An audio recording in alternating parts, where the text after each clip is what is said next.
అందరికీ కూడా ప్రభు అయిన యేసుక్రీస్తు నామమున పేరిట వందనములండి. ఈ దినమున మనము ప్రార్థన చేసుకొని మన యొక్క బైబిల్ తరగతిలోకి వెళ్దామండి. అందరం కూడా కళ్ళు మూసుకున్నట్లయితే ప్రార్థన చేసుకుందాం. మమ్మల్ని మికిలిగా ప్రేమించిన మా ప్రియ పరలోకపు తండ్రి, మీ అపారమైన ప్రేమ చేత కృపచేత నాయన మమ్మల్ని కాచి కాపాడి మమ్మల్ని సజీవ లెక్కలో ఉంచి నాయన ఇంతవరకు కూడా మమ్మల్ని నడిపించినటువంటి విధానానికే మీకు వందనములు స్తోత్రములు నా తండ్రి. మేము బ్రతికి జీవించున్నాము చెల్లించున్నాము అంటే నాయన కేవలం మీ కృపా కనికరమే నాయన తండ్రి. మమ్మల్ని జ్ఞాపకం చేసుకుంటూ మా అవసరాలు తీరుస్తూ నా తండ్రి మా ఎడ్ల చేస్తున్నటువంటి మేళ్ల నిమిత్తమై మీకు వందనములు స్తోత్రములు నా తండ్రి. నాయన ఈ దినము నా తండ్రి మీ ప్రియులైన పిల్లలతో నా తండ్రి మీరు ఇచ్చినటువంటి జీవగ్రంథంలో ఉన్నటువంటి కొన్ని వాక్యములు మేము పరిశోధించుండగా నాయన చెప్పబోతుండగా నా తండ్రి సమయోచితమైనటువంటి జ్ఞానమును నాకు దయచేయమని నా తండ్రి. అదేవిధంగా నాయన వినుచున్నటువంటి ప్రియులైన పిల్లలందరికీ జ్ఞాపకం చేసుకొని అలాగున్నవో లేవో నాయన పరిశీలించి నాయన ఉన్నవి ఉన్నట్టుగా చెప్పగలిగినటువంటి వివేక జ్ఞానము నాకు ప్రసాదించమని మిమ్మల్ని బ్రతిమలాడుకుంటూ మా ప్రభువును రక్షకుడు నాయన యేసుక్రీస్తు వారి పరిశుద్ధ నామమున పేరిట ప్రార్థిస్తున్నాం మా తండ్రి, ఆమేన్. ప్రియులారా, ఈ దినమున మనము మరి యొక్క పాఠంలోకి వెళ్దామండి. ఆ పాఠం పేరు Bible open university India international పొందుపరిచినటువంటి సిలబస్లో బ్యాచిలర్ ఆఫ్ బైబిల్ థియాలజీ 3వ సంవత్సరంలో కొత్త పాఠాల్లో ఒక పాఠం అండి. అబ్బాయి అయితే కడుపు మొయ్యాలా, అమ్మాయి అయితే కడుపు కొయ్యాలా. మరొకసారి చెప్తానండి. అబ్బాయి అయితే కడుపు మోయాలా, అమ్మాయి అయితే కడుపు కొయ్యాలా అనేటువంటి పాఠం అండి. గమనించండి ప్రియులరా, ఈ యొక్క పాఠం యొక్క ఉద్దేశం మీకు అందరికీ అర్థమైంది ఉండొచ్చు ప్రియులరా. నేడు ఉన్నటువంటి సమాజంలో జరుగుతున్నటువంటి అనేకమైనటువంటి ఘోర అగత్యాలను చెప్పవచ్చు, లేదా సంఘటనలను చెప్పవచ్చు ప్రియులరా. ఈ మన యొక్క పాఠ్యభాగంలో అబ్బాయి అయితే కడుపు మొయ్యాలా, అమ్మాయి అయితే కడుపు కొయ్యాలా అనేటువంటి యొక్క పాఠంలో ఈ సమాజంలో ఉన్నటువంటి ప్రతి ఒక్క విధమైనటువంటి విధంగా మనం చూసినట్లయితే అమ్మాయి పుడితే చాలండి ఒక భారంగాను ఒక నాశనకరంగాను మనం అనుకుంటూ ఉంటారు ప్రియులరా. అదేవిధంగా చాలామంది కూడా కొంతమంది అంటే ఒక మనిషి తత్వం చూసినట్లయితే ప్రియులారా, కొంతమంది అయితే అమ్మాయి పుడితే బాగుండు అని భావించేవాళ్ళు ఉన్నారు. అమ్మాయి పుడితే చంపేయాలి, మాకు ఒక భారము అనేటువంటి జనులు అనేక మంది ఉన్నారు. మనం కంపేర్ చేసుకుంటే అమ్మాయి పుడితే సంతోషించేవాళ్ళు, లేదా దేవుడు ఇచ్చినటువంటి గర్భఫలం ఏదైనా పర్లేదు అనుకునేవాళ్ళు కొంతమంది అయితే, ఎందుకు పుట్టింది మా ఇంట్లో శాపం అనుకునేవాళ్ళు కొంతమంది, చాలామంది ఉన్నారు శాపం అనుకునేవాళ్ళు ప్రియులరా. ఈ విధంగా ఉన్నటువంటి స్థితుల్లో అదేవిధంగా మరీ ముఖ్యంగా ఇక స్కానింగ్ మిషన్ వచ్చిన కాడ నుంచి ప్రియులరా, ఈ స్కానింగ్ మిషన్ వచ్చిన కాడ నుంచి కూడా ప్రతి అవయవమును ప్రతిదీ కూడా ఈ స్కానింగ్ మిషన్స్ ఒకటనే కాదండి, సిటీ స్కాన్ కానీ ఎంఆర్ఐ కానీ ఇవన్నీ వచ్చిన తర్వాత కూడా అవయవములో లేదా శరీరంలో ఉన్నటువంటి ప్రతి ఒక్క విధమైనటువంటి అవయవాలు వాటి యొక్క బాగోగోలు ఇవన్నీ కూడా హెల్దీనెస్ ఆరోగ్యకరంగా ఉండలేకపోవడానికి కారణాలు ఏంది ఇవన్నీ తెలుసుకుంటున్నారు, మంచిది. కానీ ఈ యొక్క లింగ నిర్ధారణ చేసి ప్రియులరా ఒకసారి అమ్మాయి అని కన్ఫామ్ అయిపోతే పిండంలోనే చనిపోయినటువంటి పరిస్థితులు ఎన్నో ఉన్నాయండి, చంపేసినటువంటి స్థితులు ఎన్నో ఉన్నాయి, పిండంలోనే చంపేసినటువంటి స్థితులు. అదేవిధంగా ప్రియులరా నిజంగా చూసినట్టు ఇది ఎంత భయానకరమో. మరి బైబిల్ దీనికి ఇచ్చేటువంటి సమాధానం ఏంటి? నిజంగా బైబిల్ నిజమైనటువంటి దైవ గ్రంథం అని చెప్పడానికి, సమాజాన్ని మేలుకొనిపోయేటువంటి మంచి గ్రంథం అని చెప్పడానికి, సత్యాన్ని చెప్పేటువంటి గ్రంథం అని చెప్పడానికి ఇదొక పాఠం అండి ప్రియులరా. గమనించండి.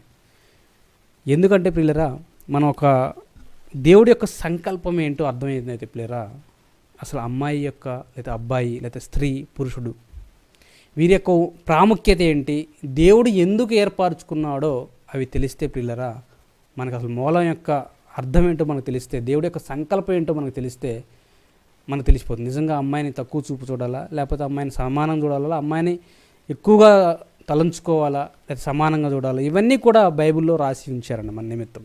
మనం చూద్దామండి. దేవుడి యొక్క సంకల్పం మనందరికీ తెలుసు. ఆదికాండంలో ప్రియులరా అందరికీ కూడా మొట్టమొదటి తల్లిదండ్రులు ఆది దంపతులు అంటారు, ఆదాము హవ్వ. ప్రియులారా దేవుడు ఏర్పాటు చేసినటువంటి ప్రకృతి నిర్మాణంలో 6వ దినమున పుట్టిన వారే నరులు.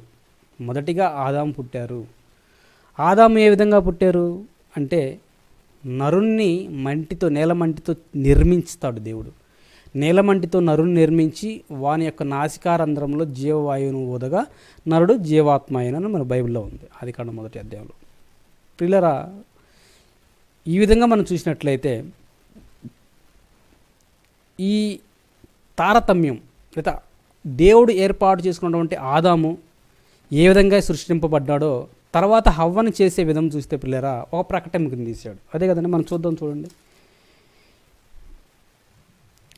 మొట్టమొదటిగా ఆదికాండం 1వ అధ్యాయం 27వ వచనంలో ప్రియులారా మనం చూసినట్లయితే ఆదికాండం 1వ అధ్యాయం 27వ వచనంలో దేవుడు తన స్వరూపమందు నరుని సృజించెను, దేవుని స్వరూపమందు వారిని సృజించెను, స్త్రీనిగాను పురుషునిగాను వారిని సృజించెను. దేవుడు అని చెప్తాడు, దేవుడు వారిని స్త్రీనిగాను పురుషునిగాను నిర్మించాడు. ఎవరి రూపంలో? దేవుని యొక్క రూపము, స్వరూపం, తండ్రి యొక్క స్వరూపమందు స్త్రీని గాను పురుషుని గాను సృజించాడంట. అసలు సృజించడమే స్త్రీని గాను పురుషుని గాను సృజించాడు. కానీ మొట్టమొదటిగా తీసింది అంటే నేలమంటితో తీసిన మట్టికి ఎవరినంటే ఆదాముని. అది మనం 2వ అధ్యాయంలో చూస్తామండి. చూడండి 7వ వచనము, 2వ అధ్యాయము 7వ వచనం చూడండి. దేవుడైన యెహోవా నేలమంటితో నరుని నిర్మించి వాని నాసికారంధ్రములలో జీవవాయువును ఊదగా నరుడు జీవాత్మ ఆయను. అదండి, దేవుడు నేలమంటితో నరును నిర్మించి వారి నాసికారంధ్రంలో జీవవాయువును ఊదగా నరుడు జీవాత్మ ఆయను అంటున్నాడు.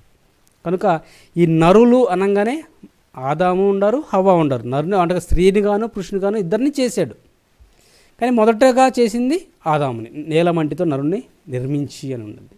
తర్వాత హవ్వను చేసినటువంటి విధము మనం చూడగా ప్రియులరా, హవ్వను ఏ విధంగా చేశారంటే 21వ వచనం చూడండి. 2వ అధ్యాయము 21వ వచనం, ఆదికాండము 2వ అధ్యాయం 21వ వచనంలో అప్పుడు దేవుడైన యెహోవా ఆదామునకు గాఢ నిద్ర కలుగచేసి అతడు నిద్రించినప్పుడు అతని ప్రక్కటెముకలలో దానిని తీసి ఆ చోటును మాంసముతో పూడ్చివేసెను. తరువాత దేవుడైన యెహోవా తాను ఆదాము నుండి తీసిన ప్రక్కటెముకను స్త్రీనిగా నిర్మించి ఆమెను ఆదాము వద్దకు తీసుకొని వచ్చెను. అప్పుడు ఆదాము ఇట్లా అన్నాడు, నా ఎముకలలో ఒక ఎముక, నా మాంసములో మాంసము, ఇది నరులలో నుండి తీయబడింది కనుక నారి అనబడును అని చెప్పారు. నరులోంచి తీయబడింది కనుక నారి.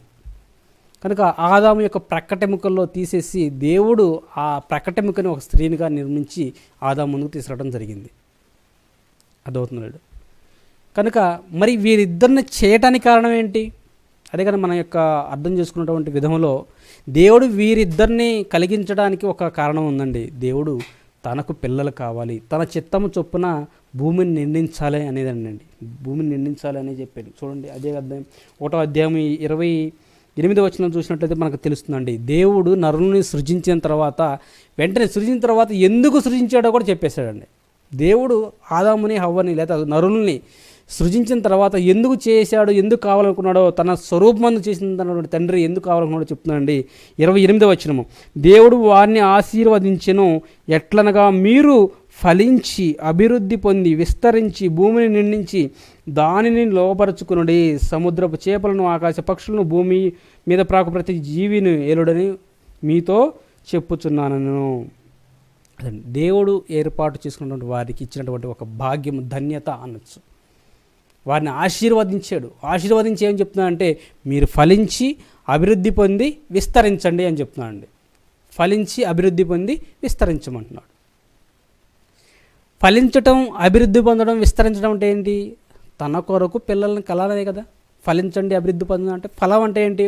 ఒక మొక్క కానీ ఒక వృక్షం కానీ పెద్ద అయిన తర్వాత ఏమవుతుందంటే ఆ వృక్షంకి పూలు వచ్చేసి తర్వాత కాయలుగా మారుతుంది, ఆ ఫలం అనేది వస్తుంది. అంటే ఫలాలు వచ్చేస్తాయి, ఆ చెట్టు మొత్తం కూడా నిండిపోతుంది ఫలాలతో. కనుక ఫలించడం, అభివృద్ధి పొందడం, తర్వాత వాళ్ళ డెవలప్మెంట్ కానీ, తర్వాత విస్తరించడం, భూమి అంతటి కూడా విస్తరించాలి. మీరు ఈ భూమి మీద అంతటిని కూడా ఏలండి అని చెప్పేసినటువంటి విధానం అండి.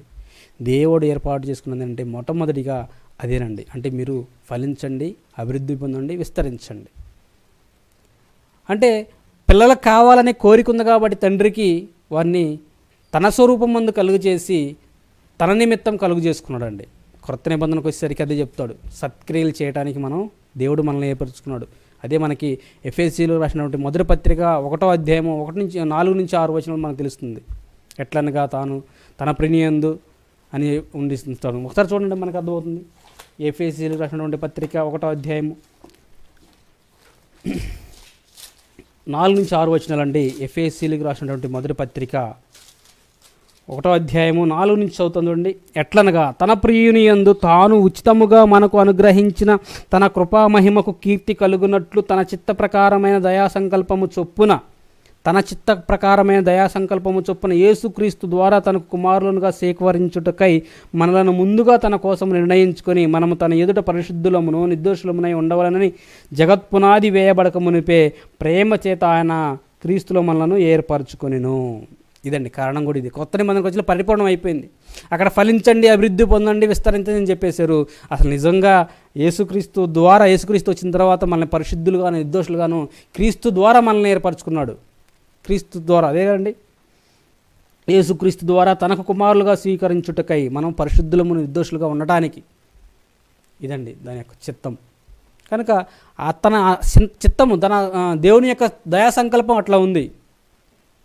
ఎందుకు నన్ను ఏర్పరచుకున్నాడు, అసలు నేను ఎందుకు పుట్టాను అనుకుంటే ఇదేనండి కారణం. ఇదే నన్ను పుట్టించకపోయినా బాగోలేదు అంటే దేవుడి యొక్క చిత్తము, దేవుడి ఏర్పాటు చేసుకున్నాడు. దేవుడు తల్లి గర్భము నుంచి రావడానికి ఒక కారణం ఉంది.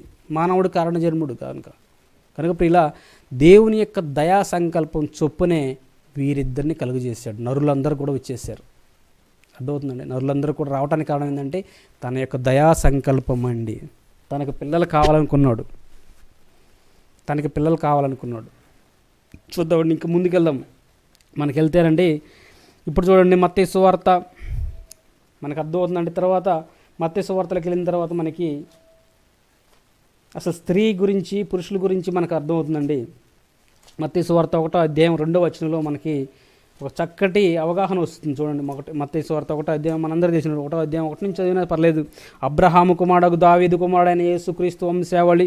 అబ్రహాము ఇస్సాకును కనెను, ఇస్సాకు యాకోబును కనెను, యాకోబు యోదాను కనెను, అతని అన్నదమ్ములను కనెను. ఇది అంటే ప్రియులరా, ఇక్కడ కనటం అనేది ప్రారంభమవుతుంది. మనకు వంశావళి గురించి చెబుతూ, మన ఆది కాండంలో కూడా వంశావళి ఉంటుంది, క్రొత్త నిబంధనలు కూడా వంశావళి రాయబడింది. ఈ వంశావళిలో ప్రియులరా అందరూ కూడా కనటం అనేది పురుషులు కనటన్నట్టుగా జరుగుతుంది, తెలపటం జరిగింది. మరి పురుషులు ఏ విధంగా కంటారు అంటే ప్రియులరా, స్త్రీ లేకుండా పురుషుడు కలగటం అనేది లేదండి. దేవుడు ఏర్పాటు చేసుకున్నటువంటి క్రమ పద్ధతిలో, క్రమమైనటువంటి విధానం ఏంటంటే పురుషుని ద్వారా స్త్రీలోకి ఒక శుక్రకణం రావాలి. శుక్రకణం ఫలదీకరణం చెంది స్త్రీ యొక్క అండముతో ఫలదీకరణం చెంది ఒక పిండంగా ఏర్పడి తర్వాత ఫలదీకరణం చెంది ఒక శిశువుగా ఒక జన్మనిచ్చేటువంటి బిడ్డగా తయారవుతుంది. 9 నెలలు నవమాసాలు మోస్తుంది స్త్రీ. అది దేవుడు ఏర్పాటు చేసుకున్నటువంటి దయా సంకల్పమైనటువంటి క్రమమైనటువంటి పద్ధతి. అనేకమైనటువంటి నానా రకాలైనటువంటి విధానాలు వచ్చినాయండి. ఇప్పుడు టెస్ట్ ట్యూబుల్ బేబులు అని చెప్పేసి సిరోగాసి అని చెప్పేసి ఏదైనా ధర తీసుకున్నా సరే ఒక శుక్రకణం అనేది ఒక పురుషుని ద్వారా వచ్చేటువంటి ఆ శుక్రకణం కానీ స్త్రీ నుంచి వచ్చినటువంటి ఒక అండము కానీ ఈ రెండు ఫలదీకరణం చెందాలి. అంటే ప్రియులరా, ఇక్కడ ఏంటంటే దేవుడు ఏర్పాటు చేసుకున్నటువంటి యొక్క దయా సంకల్పంలో స్త్రీ ఏమైతే పాత్ర కలిగి ఉందో పురుషుడు కూడా అదే పాత్రను కూడా కలిగి ఉన్నాడు. లేదా పురుషుడు కూడా కనటంలో ఏదైతే పాత్ర కలిగి ఉంటున్నాడో, అంటే ఒక శుక్రకణం తీసుకురావడానికి ఏమైతే కారణం ఉంటున్నాడో ఆ శుక్రకణం ఫలదీకరణం చెందటానికి స్త్రీ యొక్క కారణం అండి. ఇదేంటంటే స్త్రీ అవసరం లేదండి, పురుషుని యొక్క శుక్రకణం ద్వారానే ఫలదీకరణం చెందొస్తుందంటే లేదండి ప్రియులరా. కనుక ఇక్కడ దేవుడు ఏర్పాటు చేసుకున్నటువంటి విధానం చూస్తే పురుషునికి ఎంత ఆధిక్యత ఉందో స్త్రీనికి కూడా అంత ఆధిక్యత ఉంది. ఈక్వల్, అదవుతుందండి, సమానము అనేటువంటి యొక్క భావం ఇక్కడ వచ్చేసింది చూడండి. అంటే అక్కడ హెచ్చు తగ్గులు ఏం లేవండి ప్రియులరా. కనుక పురుషుడు నుంచి శుక్రకణం రావడానికి ఎంతైతే దోహదపడుతుందో ఆ శుక్రకణం ఫలదీకరణం చెందాలి. మీకు ఉదాహరణ అవడానికి ఒక ఉదాహరణ చెప్తానండి అర్థం అవడానికి ప్రియులరా. ఒక చెట్టు ఉందనుకోండి, ఆ చెట్టు రావడానికి ఒక గింజ అయితే నాటుతాం, అర్థమవుతుందండి. గింజ అయితే నాటుతాం కదా, ఆ గింజ నాటిన తర్వాత అది చనిపోయి తిరిగి బ్రతుకుతుంది. బ్రతికిన తర్వాత దానికి ఆకారం అనేది వస్తుంది. మరి ఎవరు గొప్పవారయ్యా ప్రియులరా అంటే దేవుడేనండి అక్కడ. అంటే దానికి చనిపోయిన తర్వాత తిరిగి జన్మనిస్తున్నాడు, జన్మనిచ్చిన తర్వాత దాని యొక్క రూపాన్ని ఇస్తున్నాడు చూసావా, ఆ దేవుడు గొప్పవాడు. మొట్టమొదటిగా దేవుడికి ప్రథమ స్థానం ఉంది. ఎందుకంటే ప్రతి పురుషుడు స్త్రీ కూడా కలయిక ద్వారా ఏదో కంటున్నామని అనుకోకూడదండి. ఒక శిశువులు కానీ ఒక బిడ్డలను కానీ స్త్రీ పురుషులు కలయిక ద్వారానే జన్మిస్తున్నారు అనుకుంటే పొరపాటేనండి. దేవుని యొక్క సంకల్పము, దేవుని యొక్క ఉద్దేశం, దాని యొక్క భావం అనేది దాని యొక్క వెనుకతరం చూసినట్టయితే తెలుస్తుందండి పిల్లరా. మీకు అర్థమవుతుందో లేదో. కనుక ఇక్కడ మనం ఈ ఉదాహరణ చూసినట్లయితే ఆ గింజ ఏదైతే చనిపోతుందో ఎవరి గొప్పవారయ్యా అంటే ఆ గింజ నాటిన వారు గొప్పవారా, లేకపోతే ఆ గింజ భూమిలో పడిన తర్వాత భూమి ఇచ్చినటువంటి సారం గొప్పదా, భూమి గొప్పదా, లేకపోతే నీరు పోసినవాడు వాడు గొప్పవాడా అంటే పిల్లరా ఇవన్నిటికంటే కూడా దేవుడు గొప్పవాడండి. ఎందుకంటే దేవుడే ఇచ్చాడు ప్రతి పదార్థం కూడా. ఆకాశం దేవుడు ఇచ్చాడు, భూమి మొలిపించును గాక అని చెప్పి దేవుని వాక్కు చొప్పున భూమి మొలిపిస్తుందే కానీ దాని అంతటి దానికి సారం లేదండి. సారవంతమైనటువంటి ఫలాలు ఇచ్చేది ఎవరు? దేవుడే. భూమికి సారాన్ని ఇచ్చింది ఎవరు? దేవుడే. ఆ గింజలు రావడానికి కారణం ఎవరు? దేవుడు వాక్యే కదండి. కనుక పిల్లరా ఈ స్త్రీ పురుషుల కంటే కూడా దేవుడు గొప్పవాడు. కనుక దేవుని యొక్క దయా సంకల్పం ఉందనేది మర్చిపోవద్దండి. కనుక ఇప్పుడు మనం ఆలోచించండి, దేవుడి యొక్క దయా సంకల్పంలో స్త్రీ ఎంత ప్రాముఖ్యతో పురుషుడు ఎంత కూడా అదే ప్రాముఖ్యత అండి. పురుషుడు ఎంత ప్రాముఖ్యత కలిగి ఉన్నాడో స్త్రీ కూడా అదే ప్రాముఖ్యత కలిగి ఉంది. ఇద్దరు సమానమని చెప్పేటువంటి సమానత్వం అనేది బైబిల్లో కూడా చెప్పబడిందండి పిల్లరా. మరి ఇటువంటి పరిస్థితుల్లో జన్మనివ్వటానికి పురుషుడు ఏ విధంగా అయితే కారణంగా ఉంటాడో, మూల కారణంగా ఉంటాడో, స్త్రీ కూడా అదే కారణంగా ఉందని మన బైబిల్ని తెలుసుకుందామండి. ఇంకా కొంచెం వచనాలు చూద్దామండి. మనకి చూసినట్లయితే పిల్లరా కొంచెం ముందుకు వెళ్దాము. హెబ్రీలు రాసినటువంటి పత్రిక చూడండి. ఇక్కడ తరాల గురించి చెప్తాడండి. హెబ్రీలకు రాసినటువంటి పత్రిక 7వ అధ్యాయము 9-10 వచనాలు చూడండి. హెబ్రీలకు రాసినటువంటి పత్రిక 7వ అధ్యాయము 9-10 వచనాలు చదువుతానండి. అంతేకాక ఒక విధమున చెప్పిన ఎడల 10వ వంతులను పుచ్చుకొని లేవియు అబ్రహాము ద్వారా దశమాంశములను ఇచ్చెను. ఎలాగనగా మెల్కీసెదెకు అతని పితరుని కలుసుకొనినప్పుడు లేవి తన పితరుని గర్భములో ఉండెను. ఇక్కడ మనకి చూస్తే పిల్లరా ఒక లేవి ఎప్పుడు వచ్చారంటే అబ్రహాం తర్వాత ఇస్సాకు. అబ్రహాం కుమారుడు ఎవరు? ఇస్సాకు. ఇస్సాకు కుమారుడు యాకోబు. యాకోబు పుట్టినటువంటి కుమారుల్లో ఒక కుమారుడు లేవి గోత్రం. ఆ లేవి అంట అబ్రహాం ఉన్నప్పుడే దశమాంశములు ఇచ్చాడు. దశమ భాగాలు అనేవి మెల్కీసెదెకు ఇచ్చినట్టు మనం చూడగలం ఇక్కడ. అంటే అప్పటికి లేవి ఇంకా పుట్టలేదు, భూమి మీదకి ఇంకా రాలేదు. లేవి గోత్రం అనేది రాలేదు. అబ్రహాం ఇచ్చాడు. లేవి తరపున అబ్రహాము మెల్కీసెదెకి దశమాంశం ఇచ్చినట్టు మనం చూడగలం. అదేంటి మరి ఇంకా భూమి మీదకి జన్మ రాలే కదా అనుకుంటే పిల్లరా దీంట్లోనే ఆంతర్యం ఉందండి. కనుక ఈ యొక్క శుక్ర కణాలు అనుకుంటున్నాము, లేదా ఈ యొక్క గర్భం నుంచి వచ్చినట్టు అనుకుంటాము, లేదా ప్రపంచంలో ఉన్నటువంటి ప్రతి ఒక్క మానవుడు కూడా, స్త్రీ కానీ పురుషుడు కానీ ప్రతి వాళ్ళు మనం చూసుకుంటూ పోయినట్లయితే అబ్రహాం గర్భం. అబ్రహాం నుంచి ఇంకా పోయినట్లయితే ముందుకి నోవాహు నుంచి ఆదాము. అర్థమవుతుంది కదా? ఆదాము గర్భం నుంచి అందరూ వచ్చేసాం. అంటే ప్రపంచంలో ఉన్నటువంటి ప్రతి ఒక్క మనుషులు ఆదాములో ఉన్నారా అంటే ఉన్నారండి. దానికి ఇది నిదర్శనం. మీకు అర్థమవుతుంది లేదు? అంటే ప్రపంచంలో పుట్టినటువంటి, చనిపోయినటువంటి, పుట్టబోతున్నటువంటి ప్రతి ఒక్క మనుష్యుడు ఎవరి గర్భం నుంచి వచ్చారు? ఆదాము గర్భం నుంచి వచ్చారు ఫిజికల్గా. మరి ఆదాము గర్భంలోకి నుంచి రావటానికి దోహదపడింది ఎవరు? స్త్రీ. అర్థమవుతుందండి? అంటే ఇన్ని తరాలు రావటానికి, ఆదాము నుంచి కూడా ఇన్ని తరాలు మన తరం వరకు రావటానికి మనం ఒక్కళ్ళే కారణం కదండి. ఒక స్త్రీ ఉంటేనే, స్త్రీ గర్భం ద్వారా ఉంటేనే తప్ప అబ్రహాం అయినా రాలేదు, ఇస్సాకు అయినా రాలేదు, యాకోబు అయినా రాలేదు, లేవీలైనా రాలేదు. అర్థమవుతుంది లేదు? కనుక ఇక్కడ మనకి అర్థమైతే పిల్లరా, మన పూర్వీకులు, మన పితరులు అందరం చూసుకున్నట్లయితే వీరందరూ కూడా ఒక తరం వెంబడి తరం రావటానికి పురుషుడు ఎంత ముఖ్యమో స్త్రీ కూడా అదే ముఖ్యం అండి. ఒకవేళ స్త్రీయే లేకపోతే ఎన్ని తరాలు వచ్చాయండి? ఒకవేళ హవ్వే లేకపోతే, మొట్టమొదటిగా ఆలోచించండి, హవ్వనే దేవుడు చేయలేదనుకోండి ఏమవుతుంది? హవ్వనే దేవుడు చేయలేదనుకోండి ఏమవుతుంది? దేవుడు ఏర్పాటు చేసుకున్న సంకల్పం ఏంటంటే హవ్వ ఆదాం ఇద్దరు కలయిక ద్వారా శిశువులను కనాలి అని చెప్తున్నారు. కనుక ఒక హవ్వే లేకపోతే, హవ్వే లేకపోతే ఈ జననాంగం అంతా కూడా, ఈ తరాలన్నీ కూడా వచ్చేవి కాదండి. కనుక దేవుడు ఏర్పాటు చేసుకున్నటువంటి ప్రతి ఒక్క విధానంలో, దయా సంకల్పంలో ప్రియులరా, స్త్రీ పురుషుడు ప్రాముఖ్యత ఈక్వల్ అండి. ఎట్లా చెప్తారంటారా? మరి ఒక మంచి చక్కటి వాక్యం మనం చూద్దామండి ప్రియులారా. మనం చూసినట్లయితే ప్రియులారా, అదే ఆదికాండం చూడండి. ఇప్పుడు మనకు అర్థమవుతుంది ఎందుకు చేశాడో. ఇంకొక విషయం చెప్తానండి. మొట్టమొదటిగా ఈ యొక్క సారాంశం మనం చూసినట్లయితే ప్రియులారా,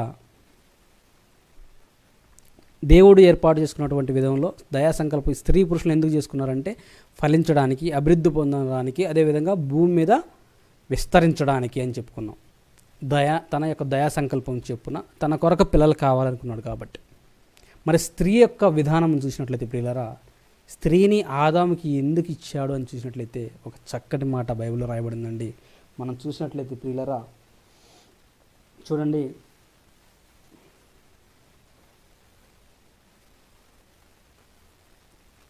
రెండవ అధ్యాయము, ఆదికాండము 2వ అధ్యాయము చూడండి ప్రియులారా. ఒకసారి క్షమించండి.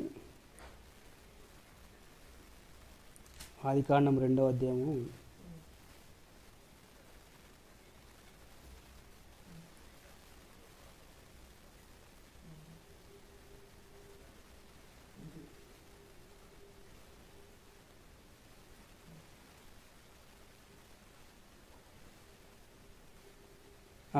18వ వచనం అండి, క్షమించండి. ఆదికాండం 2వ అధ్యాయము 18వ వచనంలో చూసినట్లయితే ప్రియులారా, మరియు దేవుడైన యెహోవా నరుడు ఒంటరిగా ఉండుట మంచిది కాదు, వానికి సాటి అయిన సహాయమును వాని కొరకు చేయుదుమనుకొనెను.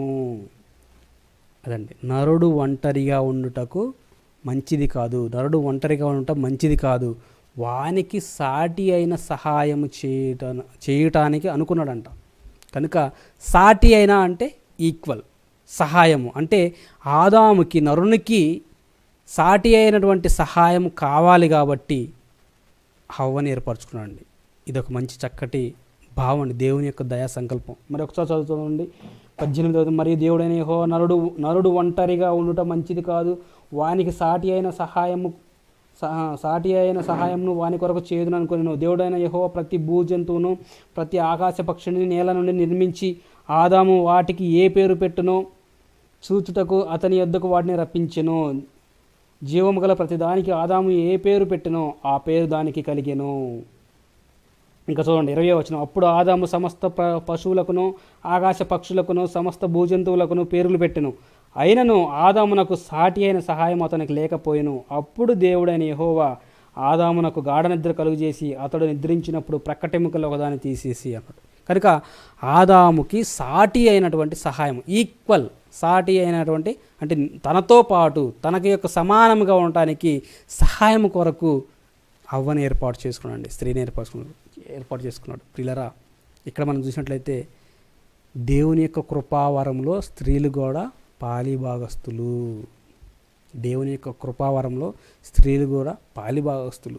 సాటి అయిన సహాయం అండి స్త్రీలు. కనుక ప్రియులరా, ఒక స్త్రీ జన్మ ఎట్లంటే ప్రియులరా, తన పురుషునికి, తన భర్తకి సాటి అయిన సహకారిగా ఉండాలి. తన శిశువులకి తల్లిగా ఉంటుంది. తర్వాత గృహ పరిపాలన ఉంటుంది. ఇవన్నీ కూడా ముందు చదువుకుంటామండి. ఒకసారి చూద్దాము. స్త్రీ యొక్క ముఖ్యంలో మనం చూసినట్లయితే ప్రియులారా, కీర్తన గ్రంథము 139వ అధ్యాయం 16వ వచనం చూడండి. కీర్తన గ్రంథము 139వ అధ్యాయం 16వ వచనము.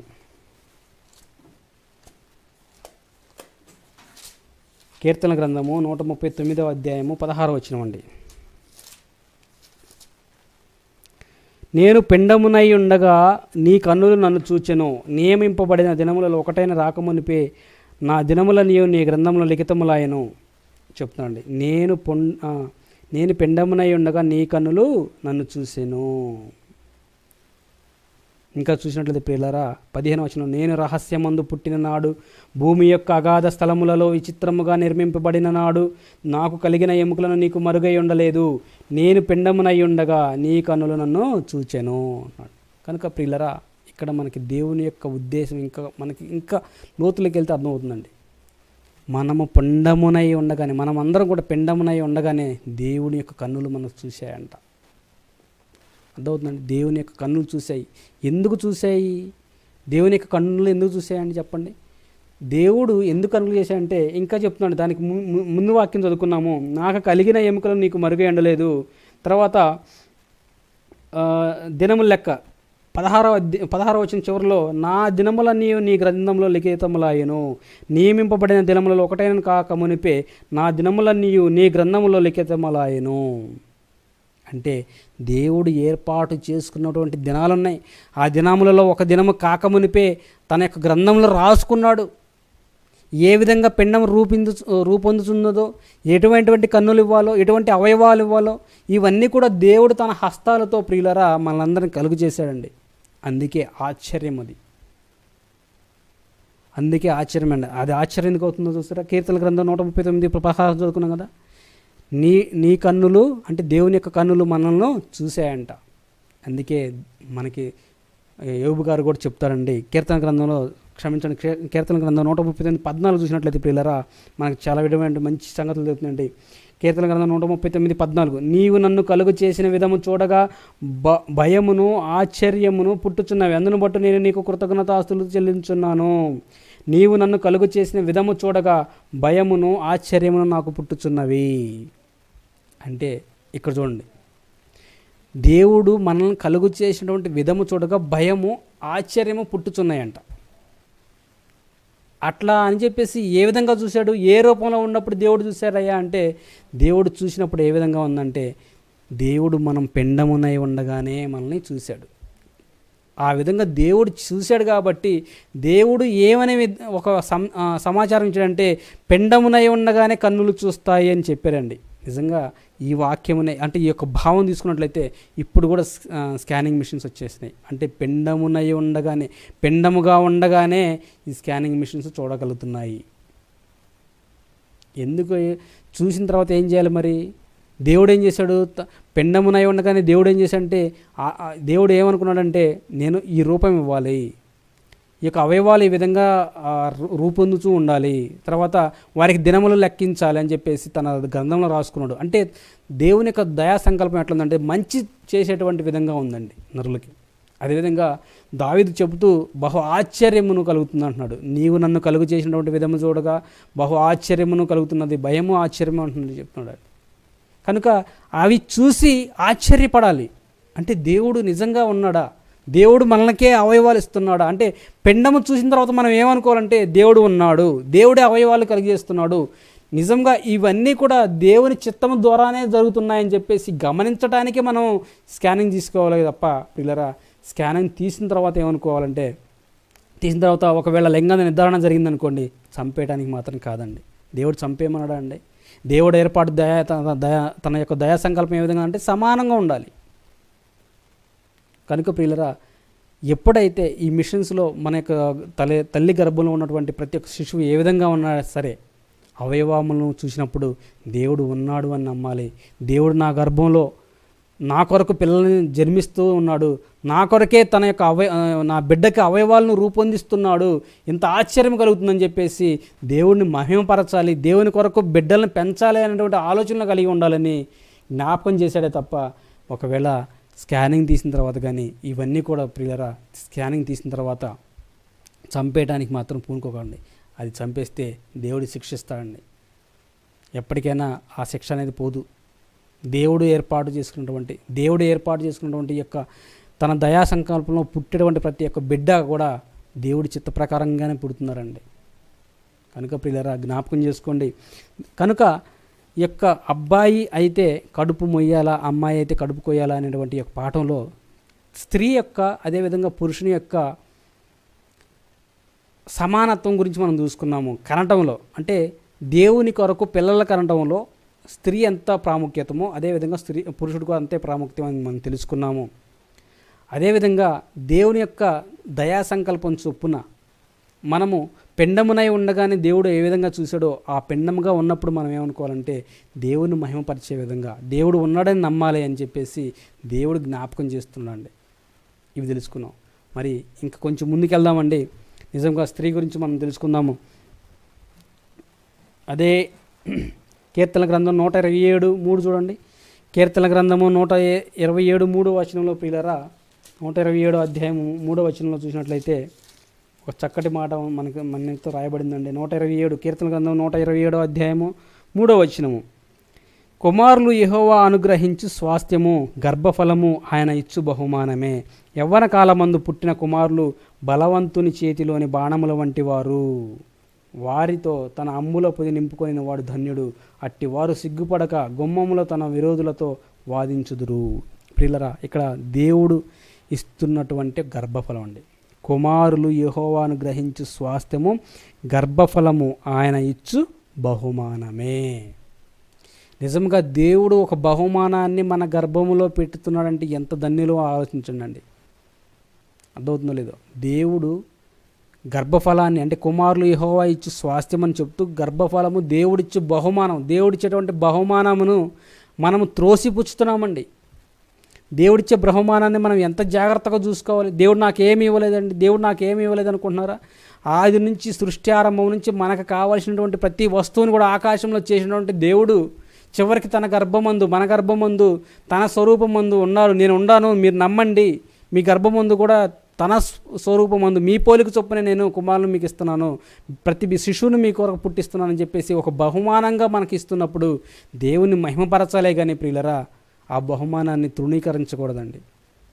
తృణీకరించినట్లయితే పాపమే, దేవుడు శిక్షిస్తాడండి. తృణీకరిస్తే దేవుడు శిక్షిస్తాడు. ఎందుకంటే దేవుడిచ్చే బహుమానం కదా. ఎవరన్నా బహుమానం ఇస్తాను నాకు వద్దు అండి అని చెప్పేస్తారా? ఒకవేళ బహుమానం ఇచ్చిన తర్వాత తీసుకొని మరీ పక్కకు పెట్టేసేస్తారా? త్రోసిపడేస్తారా? చెప్పండి. కనుక ఈ ఒక బహుమానం, ఒక ఎదుటి వ్యక్తి, సమాజంలో మనకు తెలిసినటువంటి ఒక వ్యక్తి ఒక బహుమానాన్ని మనకి ఇచ్చినప్పుడు మనం త్రోసిపుచ్చక మనం ఏ విధంగా జాగ్రత్తగా తీసుకొని పెట్టుకుంటామో అటువంటి తండ్రి అయిన దేవుడు, అంటే మనకి అందరికీ కన్నటువంటి తండ్రి అయిన దేవుడు మన నిమిత్తం బహుమానం ఇస్తున్నప్పుడు పిల్లరా, ఆ బహుమానాన్ని మనం తీసుకుని జాగ్రత్తగా ఉంచాలి, దేవుని కొరకే పెట్టాలి. అదేనండి, గమనించండి పిల్లరా. కనుక దేవుడిచ్చేటువంటి ఈ బహుమానం, అది స్త్రీ అయినా పురుషుడైనటువంటి ఏ విధమైనా సరే, ఇది దేవుడిచ్చేటువంటి బహుమానమేనండి. అర్థమవుతుందో లేదు. కనుక ప్రియులరా, ఒక ఉదాహరణ చెప్తానండి. ఇప్పుడు యేసుక్రీస్తు దగ్గరికి వచ్చేద్దాం. యేసుక్రీస్తు వారి యొక్క జన్మ పుట్టుక ఏ విధంగా జరిగిందండి? యేసుక్రీస్తు వారి జన్మ పుట్టుక ఒక కన్యక మరియని ఎంచుకున్నాడండి. అంటే సర్వాధికారి అయినటువంటి లోకరక్షకుడు అయినటువంటి యేసుక్రీస్తు వారి పుట్టుక కారణం కూడా ఎవరు కావాలి? మరియే కావాలి. కన్యక అయినటువంటి మరియని ఎంచుకున్నాడండి. అదే మరి మరియనే ఎంచుకోకుండా అసలు స్త్రీనే ఎంచుకోకుండా ఉందనుకోండి, దేవుడు అట్లా అనుకున్నాడండి? లేదండి. దేవుడు ఏర్పాటు చేసుకున్నటువంటి విధానంలో దేవుడు తలంచినటువంటి ప్రతి విధానం కూడా మంచిదేనండి. కనుక లోకాధికారి అయినటువంటి, అదేవిధంగా సర్వాధికారి అయినటువంటి యేసుక్రీస్తు వారు కూడా పుట్టడానికి కారణం కూడా మరియేనండి. మరియనే ఎంచుకున్నాడండి. ఎందుకంటే ఆమె పవిత్రురాలుగా ఉంది, దయాప్రాప్తురాలానే ఉంది. మనం బైబిల్ చూడగలం. దైవప్రాప్తురాల, నీకు శుభం అని చెప్పేసి ఒక దేవదూత రావడం జరిగింది. అంటే దేవుడు, అంటే లోకరక్షకుడు అయినటువంటి యేసుక్రీస్తు వారు పుట్టడానికి మరియని ఎంచుకున్నంటే మరి ఎంత గొప్పదో ఆలోచించండి. కనుక ప్రియులరా, మనం చూసినట్లయితే స్త్రీ యొక్క విధానం, స్త్రీ యొక్క ప్రాముఖ్యత ఎంత గొప్పదో ఆలోచించండి. అంటే తన యొక్క గర్భమందు లోకరక్షకుడే రావచ్చు. అంటే రక్షకులు అంటే యేసుక్రీస్తు వారు లోకరక్షకుడు అండి. మరి ఇప్పుడు సమాజాన్ని బాగుపరిచేవాడు, సమాజాన్ని దేవుని వైపు తిప్పేవాళ్ళు కూడా రక్షించేవారే కదా. అర్థమవుతుందో లేదు. పరిశుద్ధులు అంటే యేసుక్రీస్తుని నమ్ముకున్నవారు, యేసుక్రీస్తు వాక్యాన్ని చొప్పున నడుస్తూ అనేకులను దేవుని వైపు తిప్పేవాళ్ళు కూడా, దేవుని ఎడల తిప్పేవాళ్ళు కూడా రక్షించేవారు కదండి, రక్షకులే కదండి. కనుక తన గర్భమందు దేవుని చిత్తాను చొప్పున రక్షించేవారు పుట్టాలి. అంటే దేవుని చిత్తాను చొప్పున రక్షకులుగా పుట్టేవారుగా నువ్వు తీర్చిదిద్దేటువంటి భాగ్యము లేదా ఆ బాధ్యత అనేది ప్రతి స్త్రీకి ఉందండి. అర్థమవుతుందో లేదు. కనుక మరియ ఏ విధంగానైతే యేసుక్రీస్తు వారికి జన్మ ఇచ్చిన తర్వాత ఏ విధంగా అయితే పెంచిందో, అన్నీ కూడా నొచ్చుకొని సమాజంలో ఉన్నటువంటి అనేకమైనటువంటి చెడు భావాలను, చెడు యొక్క మాటలను కూడా సహించుకొని దేవదూత చెప్పినటువంటి ప్రకారంగా యేసుక్రీస్తుని ఎంత జాగ్రత్తగా పెంచిందో మీరు గమనించండి. కనుక ప్రియులరా, అదేవిధంగా హన్నా గురించి మనం చూస్తాం. సమూయేలుని ఏ విధంగా పెంచిందో మనం చూస్తాం.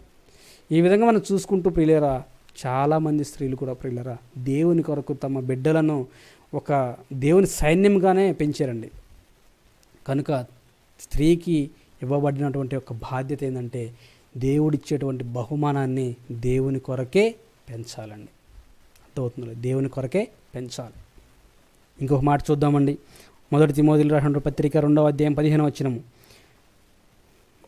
తిమోతిలకు రాసినటువంటి మొదటి పత్రిక స్త్రీల గురించి చెప్తూ ప్రియులరా ఒక చక్కటి భావంతో చెప్పారండి. తిమోతికి రాసినటువంటి మొదటి పత్రిక 2వ అధ్యాయము 15వ వచనంలో ప్రియులరా, 2వ అధ్యాయం 15వ వచనము, మరియు 14 నుంచి, మరియు ఆదాము మోసపరచబడలేదు కానీ స్త్రీ మోసపరచబడి అపరాధములో పడెను. అయినను వారు స్వస్థ బుద్ధి కలిగి విశ్వాస ప్రేమ పరిశుద్ధతల యందు నిలకడగా ఉండిన ఎడల శిశు ప్రసూతి ద్వారా ఆమె రక్షింపబడును. చూడండి, అంటే స్త్రీకి ఇచ్చేటువంటి ఒక భాగ్యం అండి, ధన్యత అండి.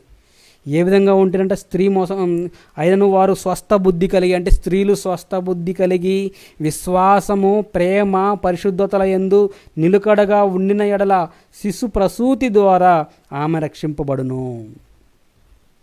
దీన్ని కూడా మన జాయింట్ డైరెక్టర్ అండి జాన్సన్ విక్టర్ అన్నయ్య కూడా మంచి చక్కటి అంటే ఒక టాపిక్ కూడా తీసుకొచ్చారు. అంటే బాప్తిస్మం ద్వారా రక్షింపబడతారు, మరి స్త్రీకి శిశు ప్రసూతి ద్వారా ఏ విధంగా రక్షణ కలిగింది కూడా ఒక టాపిక్ ఉందండి, అది కూడా వినండి. కనుక దేవుడు ఇచ్చినటువంటి ఒక భాగ్యం ఏంటంటే ఆమె ఏ విధంగా ఉండాలి, స్వస్థ బుద్ధి కలిగి ఉండాలి, విశ్వాస ప్రేమ కలిగి ఉండాలి, పరిశుద్ధత ఎందుకు కలిగి ఉండాలి. అంటే ఇవన్నీ ఉంటే స్త్రీ శిశు ప్రసూతి ద్వారా కూడా రక్షింపబడుతుందంట. అంటే దేవుడు ఇచ్చేస్తాడు, దేవుడు నమ్మాలి, ఇవన్నీ కలిగి ఉండాలి. కనుక స్త్రీకి ఉన్నటువంటి యొక్క గుణాల్లో ప్రియులరా ఏమి కలిగి ఉండాలంటే స్వస్థ బుద్ధి, విశ్వాసము, ప్రేమ, తర్వాత పరిశుద్ధత యందు నిలకడగా ఉండాలి. అర్థమవుతుందండి? అంటే మొట్టమొదటిగా స్త్రీ గురించి మనం చూస్తున్నట్టే ప్రియులరా, సాటి అయినటువంటి సహకారిగా ఆదాముగా ఉండాలి. అంటే తన భర్తకి సాటి అయిన సహకారిగా ఉండాలి.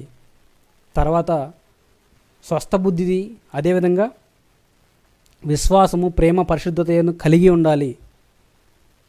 అర్థమవుతుందండి? విశ్వాసము, ఇవన్నీ ప్రేమ పరిశుద్ధత స్వస్థ బుద్ధి ఇవన్నీ కలిగి ఉండాలని చెప్తున్నారు.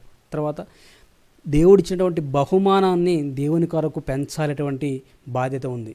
చూడండి, అంటే దేవుడు మన నిమిత్తము రాసినటువంటి యొక్క బైబిల్ అనేటువంటి జీవగ్రంథంలో స్త్రీకి ఇచ్చినటువంటి బాధ్యతలు ఎన్ని ఉన్నాయో చెప్పండి, ఏ విధంగా ఉన్నాయో చెప్పండి ప్రియులరా. ఇవన్నీ కూడా దేవుడిచ్చినటువంటి ఒక భాగ్యమైన ధన్యతేనండి. ఇవన్నీ కూడా ఒక స్త్రీ నెరవేరుస్తేనండి అప్పుడు దాని ధన్యురాలే. కనుక ఎవరైతే పాపం చేస్తున్నారో, ఒక స్త్రీ కానీ పురుషుడు కానీ లేకపోతే భార్య భర్తలు కానీ ఒక ఆడ శిశువు పుట్టిందని చెప్పేసి బాధపడుతూ లేదా పిండం గర్భంలోనే చంపేస్తున్నారో, లేకపోతే పిండంగా ఉన్నప్పుడే రాలిపేస్తున్నారో, మెడిసిన్ వాడి అయినా సరే ఏ విధంగా అయినా సరే ఒక తన గర్భంలో ఉన్నటువంటి ఒక పిండాన్ని చిదిమేస్తున్నారంటే దేవుడు వారి కన్నులపై ఉంటారండి. వారి మీద కంపల్సరిగా దేవుడు చూస్తూనే ఉంటాడు.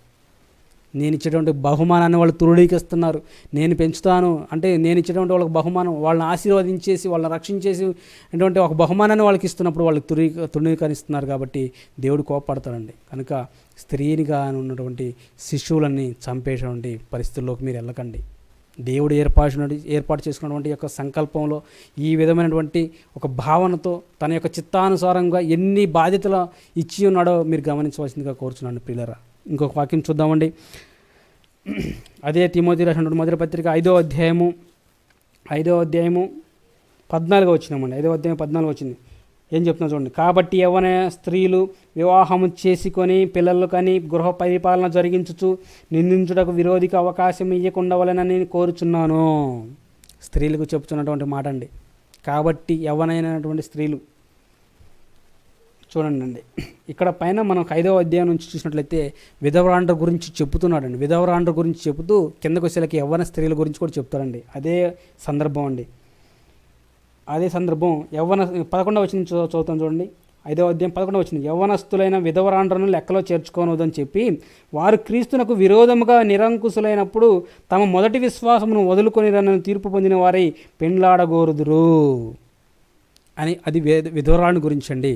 తర్వాత యవనస్తులైన స్త్రీల గురించి మనం చూసినట్లయితే, మరియు వారు ఇంటింట తిరుగులాడుచు బద్దకు రాండ్రగుటకు మాత్రమే కాక ఆడరాని మాటలు ఆడుచు వదరుబోతులను పరుజోలికి పోవు వారగుటకు నేర్చుకుందరు కాబట్టి అని చెప్తున్నాడు. అంటే ఈ చనిపోయినటువంటి అంటే భర్త చనిపోయినటువంటి విధవరాండ్రులు ఎవరైతే ఉండారో ఏం చేస్తున్నారంటే ప్రియులరా, వీరందరూ కూడా వారికి ఇచ్చినటువంటి యొక్క ఆజ్ఞలు ఏమైతే ఉన్నాయో ఎటువంటి ఏజ్ కలిగిన వాళ్ళని, అదేవిధంగా ఎటువంటి గుణాలు కలిగినటువంటి వారిని విధవరాండ్ర లెక్కలో చేర్చుకోవాలని చెప్పినటువంటి దేవుడు ప్రియులారా, వారు ఏమైతే చేస్తారో, పెళ్లి కాకముందు దేవుని ఏ విధంగా అయితే మహిమపరుస్తారో, పెళ్లి కాకముందు ఏ విధంగా అయితే దేవుని యొక్క సంకల్పం చొప్పున జీవిస్తామని అనుకుంటారో, కానీ పెళ్ళైన తర్వాత ఆ విధమైనది తప్పిపోతుంది.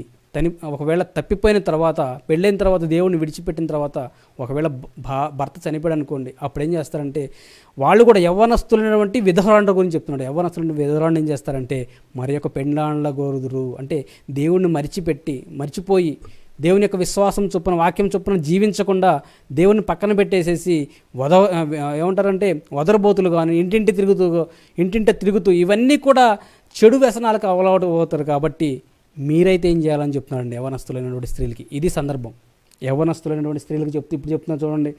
కాబట్టి యవ్వనస్తులైనటువంటి స్త్రీలు వివాహము చేసుకొని పిల్లలను కని గృహ పరిపాలన జరిగించుచు నిందించుటకు ఆ విరోధికి అవకాశం ఇవ్వకుండావలనని కోరుచున్నాను. ఇంతకుముందే కొందరు త్రోవ నుండి తొలగిపోయి సాతానును వెంబడించిన వారైరి.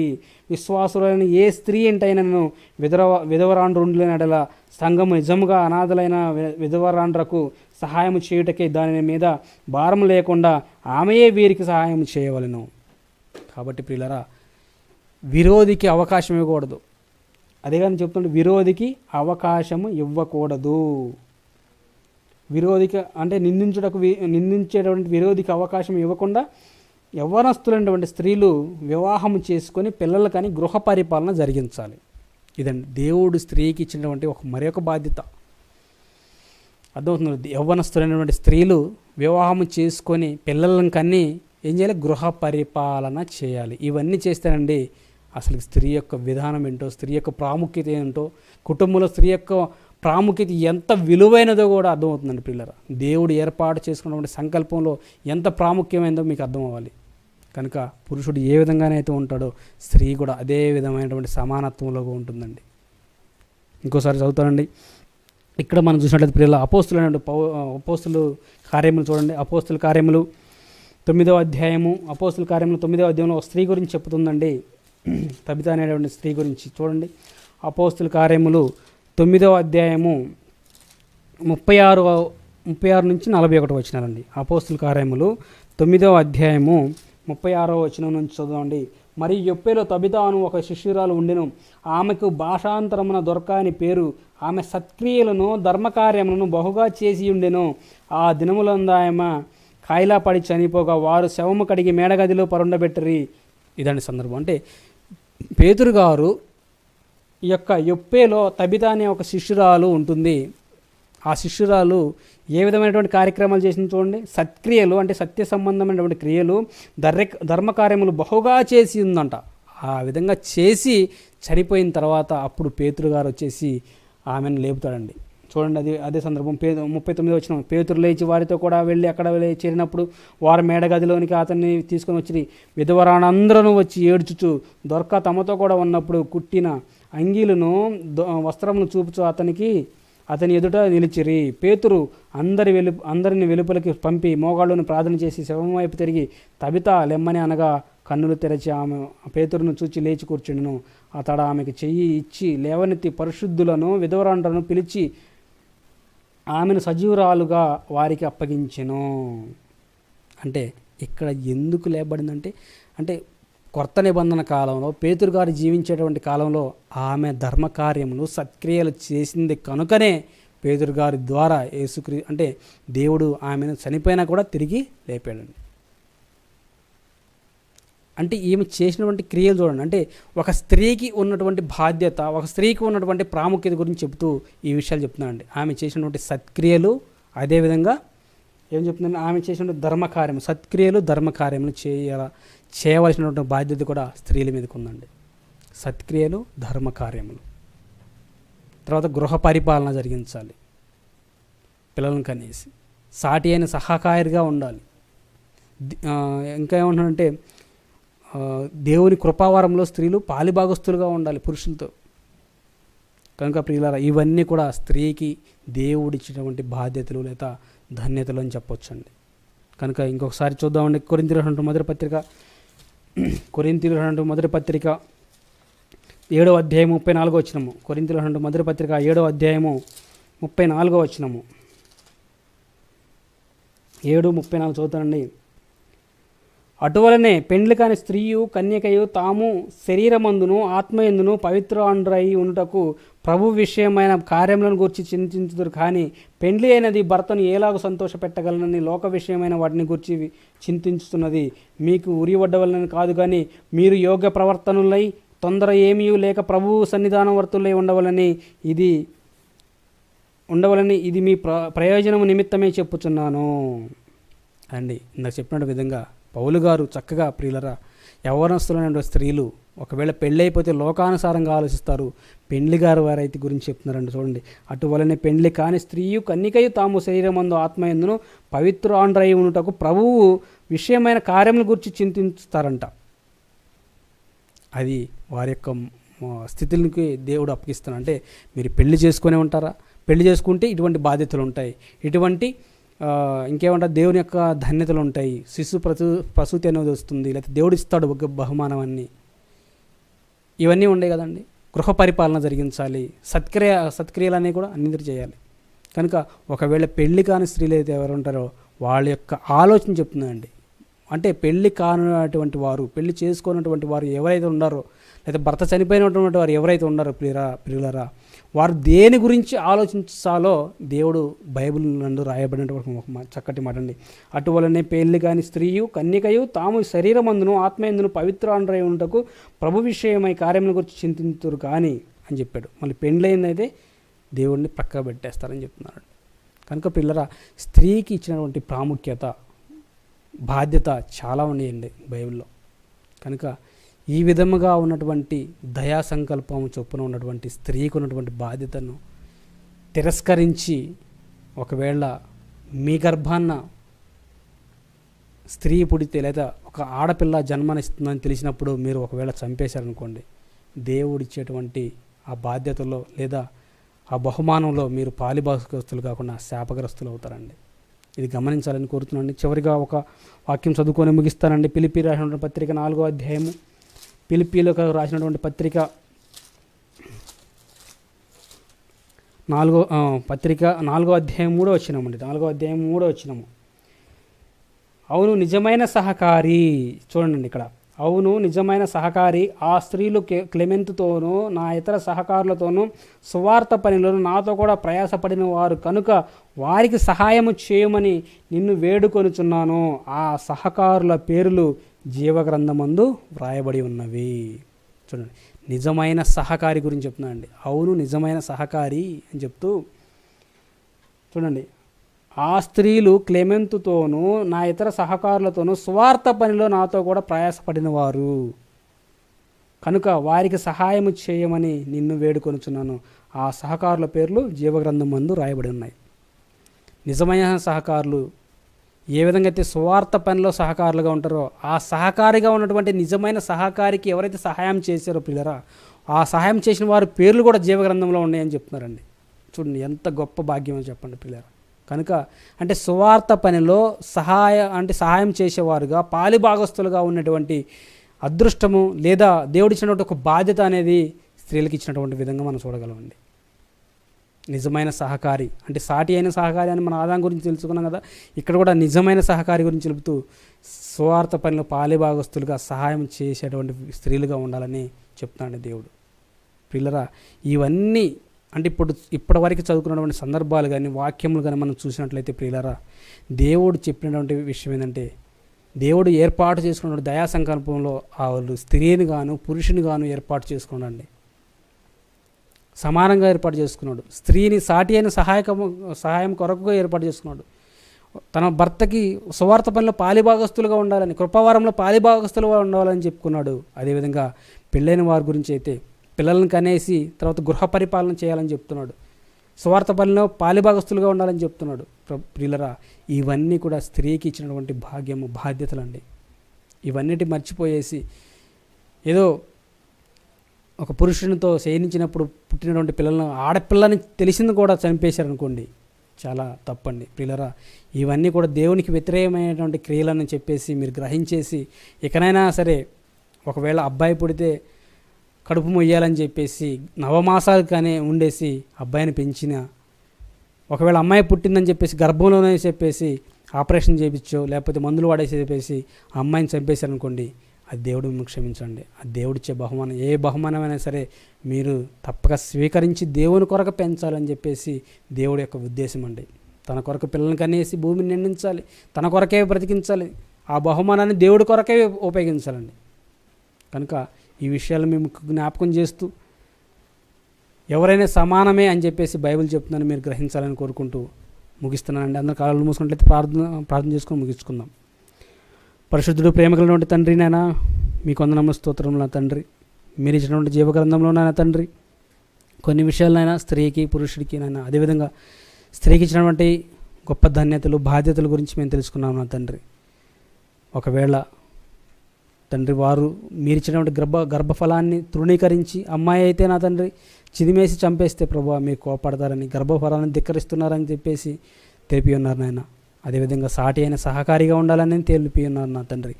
మీరు ఇచ్చినటువంటి జీవగ్రంథంలో ఎన్నో మాటలు ప్రభా మా మేలు నిమిత్తం, మా యొక్క బ్రతుకులను మార్చుకునే నిమిత్తము మీరు రాసించినారు నా తండ్రి. అవన్నీ కూడా మేము చదువుకొని మీ వాక్యానుసారంగా జీవించి ప్రభా మీరున్న లోకాన్ని చేరుకున్నకు మాకు సహాయం తెచ్చామని మిమ్మల్ని వేడుకుంటున్నాను. అదేవిధంగా నా తండ్రి ఎంతటి మంచి జ్ఞానమును మాకు పంచి ఇచ్చినటువంటి ఆత్మీయ తండ్రి జయశాలి గారిని మీరు జ్ఞాపకం చేసుకోండి.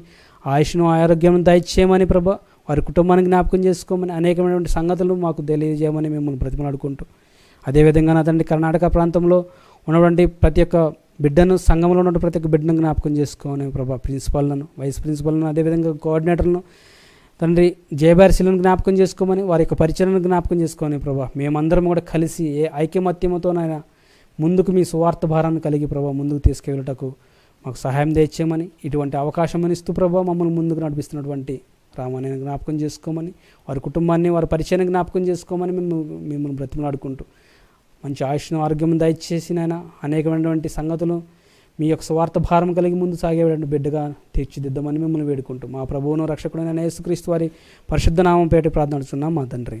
ఆమేన్. అందరికీ వందనాలు.